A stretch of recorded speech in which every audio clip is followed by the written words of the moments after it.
Assalamualaikum warahmatullahi wabarakatuh. Jumpa lagi dengan saya. Hari ini saya akan menjelaskan yaitu tentang teks laporan percobaan khusus di kelas 3.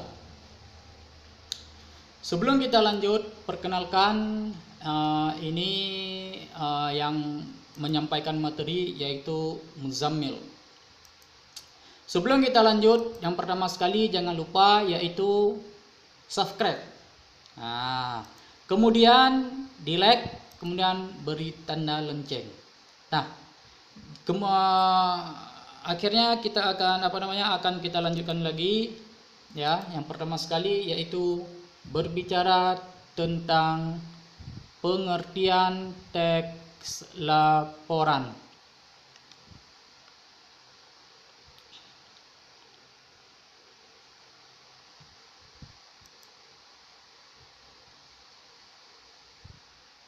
Laporan adalah segala sesuatu yang disampaikan seseorang, baik berupa lisan atau tulis, yang berisi kegiatan yang sudah dilakukan pada pihak yang meminta hasil kegiatan tersebut. Itu yang dikatakan dengan laporan. Nah, biasanya banyak sekali di antara kita yang ketika kita terjadi sesuatu ya, kita akan melaporkan biasanya. Itu banyak sekali ya pihak anak-anak ketika dia bermain dengan teman-teman, dia nanti memberi laporan kepada orang tua, si A begini. Nah, kita abaikan aja itu, kita lanjutkan ke materi kita. Kemudian sedangkan percobaan ialah suatu bentuk kegiatan penelitian untuk menguji atau membuktikan suatu teori. Jadi jika digabungkan, teks laporan percobaan ialah bentuk teks atau tertulis yang berfungsi untuk menyampaikan hasil kegiatan percobaan yang tujuannya menguji atau membuktikan. Nah, jadi inilah yang dikatakan dengan teks laporan percobaan. Yang pertama kita mencoba, kemudian kita melaporkan. Sama seperti ketika kita ingin mengetahui sesuatu atau sebuah hasil yang maksimal, tentu kita menguji, mengambil sampel, kemudian kita meneliti, kemudian menulis poin-poin yang penting. Itulah yang dikatakan dengan teks laporan percobaan. Kemudian teks laporan percobaan sering juga disebut sebagai teks laporan eksperimen. Biasanya ya, kelompok yang melakukan percobaan punya dugaan hasil atau hipotesis. Dugaan pertama ya. Jadi dugaan hasil inilah yang harus diuji dan dibuktikan dalam kegiatan percobaan. Sama seperti ketika kita ingin mencangkuk sebuah tanaman, kemudian ada hal-hal yang lain seperti kita penasaran bagaimana cara atau sistem penumbuhan kacang hijau ya. Bagaimana yang di bawah terik matahari, kemudian di tempat yang gelap, siapakah yang lebih cepat tinggi dan siapakah yang lebih berwarna. Nah, seperti itu. Kemudian akan kita lanjutkan yaitu ciri-ciri teks laporan percobaan. Yang pertama sekali, ciri-cirinya harus objektif. Kemudian berupa fakta. Kemudian harus lengkap.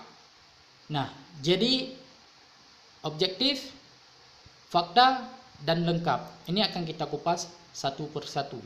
Yang dikatakan dengan objektif, menyampaikan informasi atau data sesuai dengan keadaan yang sesungguhnya. Ini jangan kita buat menambah-nambahkan.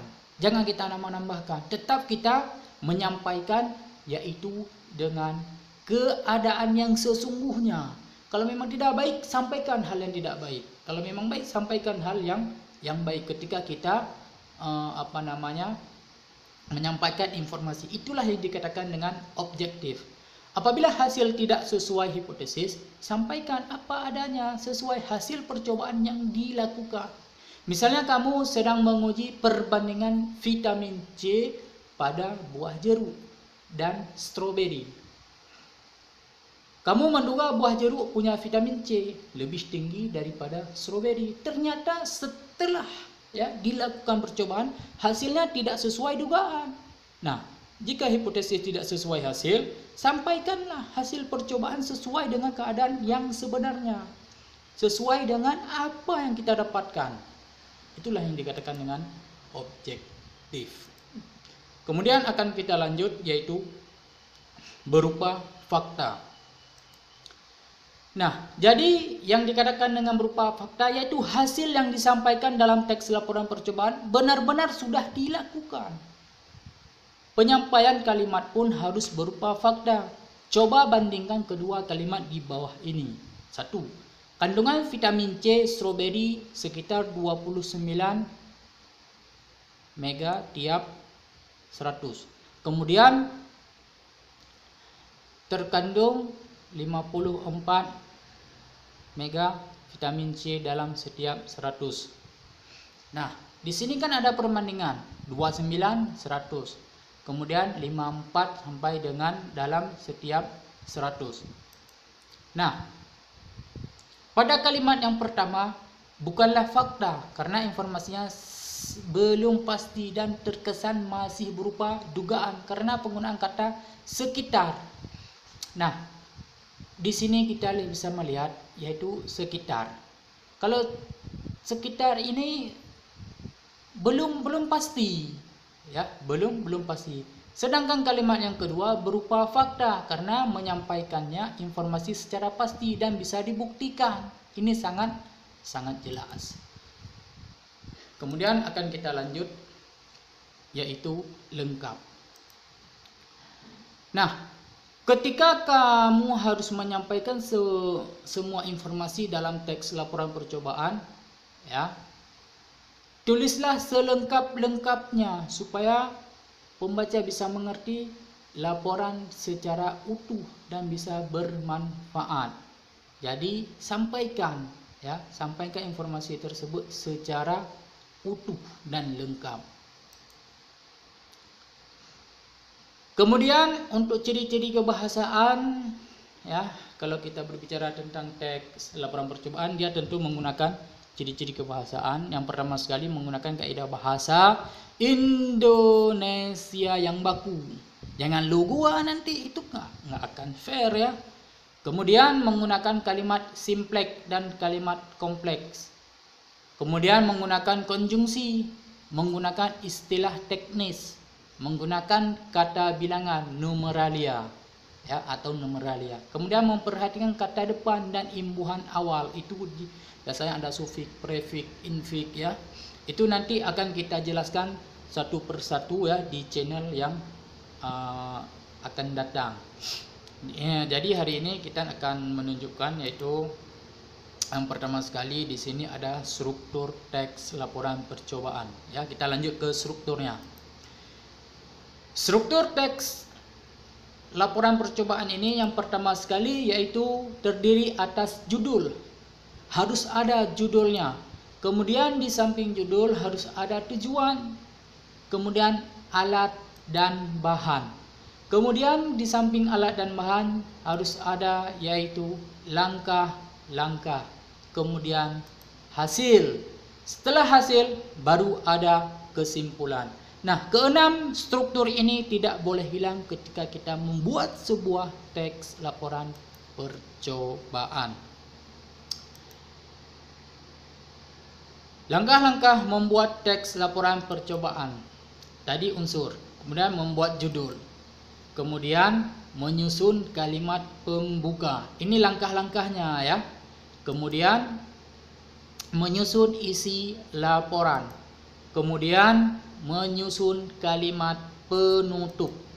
Nah, satu lagi yaitu merangkai dan meninjau kembali dan menyunting.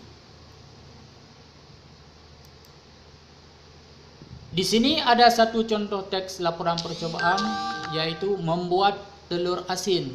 Boleh diperhatikan, ya. Coba dipahami baik-baik. Yang pertama sekali, ya, kita akan belajar dari tujuan tadi berdasarkan struktur. Ini tujuan. Telur asin adalah telur yang dibuat dari bebek yang sudah melalui proses pengasinan lebih dahulu. Telur asin mengandung banyak vitamin dan gizi, sehingga mengonsumsi telur asin bisa bermanfaat bagi tubuh. Telur asin bisa dibuat dengan cara tradisional dan sangat mudah karena alat dan bahannya yang sangat-sangat sederhana. Kemudian alat dan bahan ini juga harus diperhatikan. Ada telur bebek, ada abu gosok, kemudian tanah liat, kemudian garam, kemudian ampelas. Ini nanti akan diaduk semua, ya, akan diaduk, kemudian nanti akan kita proses. Kemudian garam pun jangan terlalu banyak nanti di saat kita membuat atau melakukan proses pembuatan telur asin tersebut. Jadi kita juga harus memperhatikan apa yang ingin kita lakukan, ya, menurut kapasitas. Kemudian ada langkah-langkahnya aja. Nah, langkah-langkah membuat telur asin yang pertama, cuci telur bebek hingga bersih. Kemudian ampelas kulit telur sampai tipis. Kemudian campurkan abu gosok, tanah liat, dan garam hingga merata. Kemudian lapisi telur yang sudah diampelas menggunakan bahan campuran tadi. Kemudian diamkan telur pada suhu ruang hingga 20 hari atau 3 minggu. Nah, jadi akan kita masuk ke dalam hasil. Telur bebek yang dibuat melewati proses pengasinan seperti di atas menghasilkan telur asin yang sempurna dan lezat. Telur asin ini sangat cocok dikonsumsi bersama nasi putih. Telur asin ini membuat varian konsumsi telur bebek jadi lebih banyak dan tidak begitu amis. Nah, bagi pengunjungnya yang ingin membuat telur asin di sini boleh dilihat cara-caranya, ya, sampai nanti kita jadi, ya, telur asinnya. Ini merupakan untuk proses pembelajarannya saja. Kesimpulan. Pembuatan telur asin di atas menghasilkan kandungan gizi yang cukup lengkap dan cocok dikonsumsi oleh segala usia. Namun bagi penderita darah tinggi tidak disarankan mengonsumsi telur asin karena kandungan garamnya yang sangat tinggi. Meskipun kandungan gizinya lengkap, tetapi telur asin tidak dianjurkan dikonsumsi dalam jumlah banyak dikarenakan khususnya bagi orang-orang yang darah tinggi itu tidak boleh mengonsumsikan telur asin, cukup separuhnya saja kalau memang itu sudah tidak bisa ditahankan lagi. Nah, jadi cara membuat telur asin itu tidak terlalu sulit. Yang sulit itu ketika kita mencoba. Yang lebihnya sulitnya lagi, kita hanya pandai berbicara dan tidak mau melakukan. Itu yang menjadi permasalahan sekarang. Padahal banyak sekali, ya, telur-telur yang telur-telur yang ada di kampung, ya, kita kunjungi orang-orang yang memelihara bebek, kita beli, kemudian kita asinkan, kemudian kita bawa ke pasar, kita jual, ada untungnya. Mungkin dalam sebutir itu ada untung 300, 400. Jadi kalau kita hitung, kalau untungnya 300, kalau ada 10, 300 kali 10, 3.000. Kalau ada 100 berarti sudah ada 30.000. Jangan kita katakan kita tidak bisa melakukan sementara orang lain bisa melakukan. Oke, sekian sampai di sini, ya. Terima kasih. Nanti akan kita lanjutkan lagi. Jangan lupa subscribe, kemudian di like, beri tanda lonceng. Sampai di sini saja. Silakan di komentar jika kurang berkenan. Nanti akan kita perbaiki lagi dari hal yang tidak baik menjadi lebih baik. Sekian dan terima kasih. Wassalamualaikum warahmatullahi wabarakatuh.